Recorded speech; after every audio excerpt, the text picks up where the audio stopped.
Do you ever go bankrupt from all the Apple products you buy?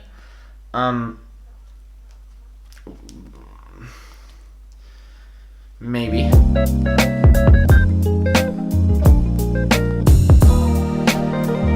Yo, what is up, my Apple World family? Welcome back to your daily Apple videos. If you're new around here and you are a fan of Apple, make sure to hit that subscribe button down below. Apple September keynote wish list: iPhone 2018, Apple Watch Series 4, iPad Pro 10, AirPower, and maybe a new Apple Pencil. Would you ever consider switching from Apple to Android? Why or why not? And what is what you love about Apple so much? I personally don't think I could ever switch to Android. I mean, never say never. I just love Apple products so much. And why do I love Apple products so much? First off, it's the ecosystem, it's iMessage, it's AirDrop. Everything works so beautifully together. I love how my Apple Watch works so well with my iPhone. I love all that. I love my iPad Pro. I love how they all work together. And also, I love Johnny Ive. I love the design of Johnny Ive. So of course, I find Apple products so beautiful. And in my opinion, Apple products are the most beautiful products out there in the market. Now, I know Samsung Galaxy S9 is also beautiful, and I know there's some other really, really beautiful products out there. But in my opinion, Apple products are just have this minimal feel to them, and I just find them so beautiful. I mean, just look at this guy. This guy's beautiful. What do you think about jailbreak, and do you plan on doing it? Well, actually, when I was young, I actually jailbroke my iPod Touch. It wasn't a good experience. It was laggy. I know now you can actually jailbreak iOS 11. I don't think there's a point of jailbreak anymore, apart from really, if you really want to customize your iPhone to the next level, you can do it, but then you're breaking Apple's warranty, so then Apple won't fix it. I just don't feel like there's a point. I feel like right now in iOS 12, we have a lot of customization. We even have widgets. I know iOS isn't the most customizable software out there, but I feel like it's good enough, and I feel like what Apple gives us is good enough as well. Do you recommend getting an iPad Pro or MacBook Pro for college? Well, I'm actually going to film this video, iPad Pro or MacBook Pro for college video. Let me just say this: if you were just going to college and you just need a device to take notes with, I mean, if you're going with graphic design or filming and you need to edit videos, of course, don't get an iPad Pro. But if you're just going to college and you need somewhere to take notes, I feel like the iPad Pro, the Smart Keyboard, and the Apple Pencil is the best way to go, because of course the iPad Pro is also a great media device and you can watch YouTube videos on that. So I feel like the iPad Pro is the most useful for every single scenario. Once again, if you guys are going for like graphic design or filming and you have to edit video, get the MacBook Pro. But if not, I'm going with the iPad Pro. Are you planning to buy all the latest Apple devices that come out? Well, I mean, it kind of is my job right now. It kind of is my job to unbox Apple products, to review Apple products, and just to give you guys my opinion towards the latest Apple products. So yes, every single Apple product that Apple will release, I will purchase because it's my job. What are the rumors about AirPower? Is it still happening, and why is it delayed? First off, yes, of course it's still happening. Second of all, I can't wait to have AirPower on my desk or on my nightstand. I just can't wait to just charge all my devices at the same time. It's just going to be incredible. Just to let you guys know though, I know people are impatient, and I am too, and I'm not trying to defend Apple because it's been way too long since Apple introduced AirPower. I'm just gonna let you guys know that creating AirPower is not easy. Just to let you guys know that AirPower is not a wireless charger for your iPhone. It's a wireless charger. It's not a T-wireless charger. I mean, Apple's not just gonna put a T-wireless charger inside of AirPower. AirPower, you will be able to place your Apple Watch, AirPods, and iPhone wherever you want on that mat, and they will all charge pretty fast. So that's not easy. It sounds pretty easy to do. I mean, just Apple, add wireless chargers everywhere. It's not that easy. And I mean, once again, you can add them anywhere you want on the mat. Nobody else in the planet has done that, and Apple is going to achieve that really soon. Just be patient, guys. I'm being patient. My patience is about to run out. I can't wait once again to have it on my desk. Anyways, next question. Is the MacBook Air still worth it, and why? In my opinion, no.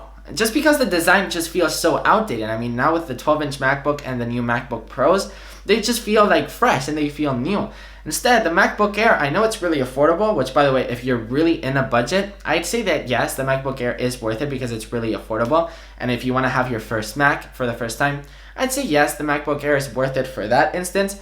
But if you're trying to buy a new MacBook, I'd say no, because the 12-inch MacBook, you can get it and it's great, it's affordable, it's fast for specific things. If you want to do hardcore video editing or hardcore graphic design, I wouldn't really recommend it. I had it, it was great, and now I do all of my editing and all my stuff on my iMac back there. And then I'd get the MacBook Pro if you're really into doing hardcore stuff. So there you have it. Do you believe Apple will release a HomePod Mini? I don't know if they will or if they won't. All I know is that I want one. I mean, there's a huge market for small and affordable smart speakers. The HomePod sales didn't do too good, as I read online yesterday. It's because the HomePod is such an expensive speaker. In my opinion, it's a perfect speaker. If you want to know why it's a perfect speaker, I made a couple of videos on the HomePod, which I will of course link down below. In my opinion, the HomePod, if you are in the Apple ecosystem, it's perfect because of course you got Apple Music, you've got HomeKit devices. So what else do you need? But of course, a lot of people are in a budget, so I definitely see the HomePod Mini being really useful. And me, for example, if the HomePod Mini is actually a thing, I'd buy like a couple. I'd buy like 3 or 4, and I could put them in the house. I mean, I could really be seeing the HomePod Mini being really useful in a lot of houses. Is Apple World what you want to do as a career in the future, or will it be more of a side hobby? This is actually a really good question, and actually a really tricky question, because whenever I'm 50, for example, I don't want to go and look back to my life and be like, what did you do in your life? I only made YouTube videos. I mean, I love making YouTube videos. I'm not complaining at all because, I love talking about Apple. I love making videos and actually making money with that. It's just amazing. But, whenever I look back to my life, I don't want to be just making YouTube videos. Hopefully, I'll be making a couple movies and that you guys will be able to see in the cinema. I love commercials. I love to make commercials, and I love to make Apple commercials. That'd just be my dream. So, yes, I see Apple World. I see this YouTube channel as a career for the future.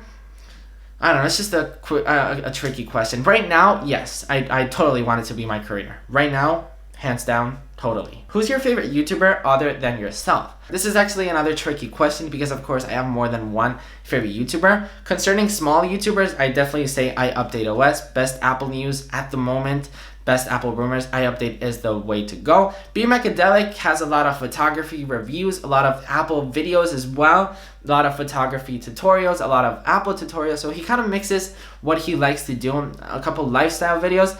Definitely check him out. He's a really cool guy. And concerning big YouTubers, I definitely say MKBHD for just the best high quality content you can ever see. I love his opinions as well. And then I definitely say iJustine. iJustine is just such a fun channel, and one day I just wish to collaborate with iJustine and MKBHD. We've got a question from my beautiful girlfriend, which, by the way, she's actually coming here in 2 weeks, which I'm honestly so excited for 2 things. One, for her to be here in Spain with me. I haven't seen her in so long.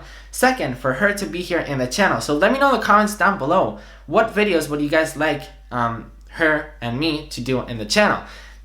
It could be like, make sure to comment something like Apple related, but also something fun. I don't know, maybe like an Apple trivia, and then the loser gets to do a certain thing. I don't know, be creative and let me know in the comments. Anyways, her question is, if you could do it all over again, what would you do differently?